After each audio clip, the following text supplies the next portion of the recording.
గిద్దలూరులో TDP MLA అభ్యర్థి Muttamula Ashok Reddy, Ongole parliament అభ్యర్థి మాగుంట శ్రీనివాసులరెడ్డి కుమారుడు రాఘవారెడ్డి సమక్షంలో అర్ధవీడు వైసీపీ ముఖ్య నాయకులు, కార్యకర్తలు పెద్ద ఎత్తున తెలుగుదేశం పార్టీలో చేరారు.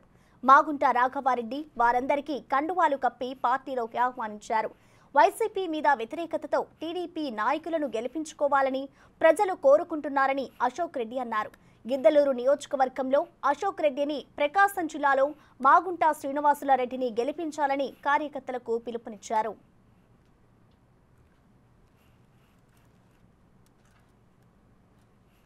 రోజు గిద్దలూరుకి టీడీపీ పార్టీ జాయినింగ్ కోసం రావటం జరిగింది. రోజు రోజున టీడీపీ పార్టీలోకి చాలా మంది చేరటం జరుగుతుంది. ఈరోజు వేవ్ అనేది ఒకటి టీడీపీ పార్టీలోకి మెల్లిగా స్టార్ట్ అయింది. ఇది మన మార్కాపురంలో చంద్రబాబు నాయుడు గారు వచ్చినప్పుడు మీటింగ్లు అప్పుడు చూసుంటారు.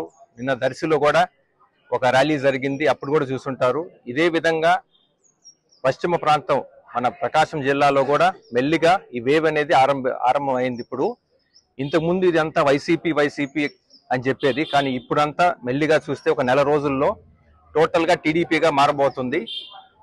దీన్ని మీరు ప్రజల్లోనే చూస్తారు. ప్రజలందరూ కూడా కొంచెం కోపంగా ఉన్నారు.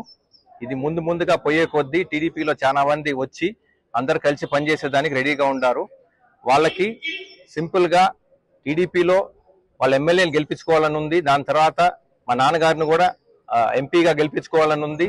చంద్రబాబు నాయుడు గారిని సీఎంగా గెలిపించుకోవాలని ఉంది.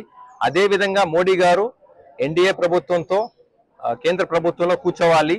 ఇవన్నీ అలైన్మెంట్లో ఒకటే రకంగా ఉంటే మన ఊరికి ఏమన్నా చేసుకోవాలంటే ఈజీగా ఉంటుంది. సో అందరూ మీరు కష్టపడి మీరు టీడీపీని గెలిపించుకోవాలని కోరుకుంటున్నాం.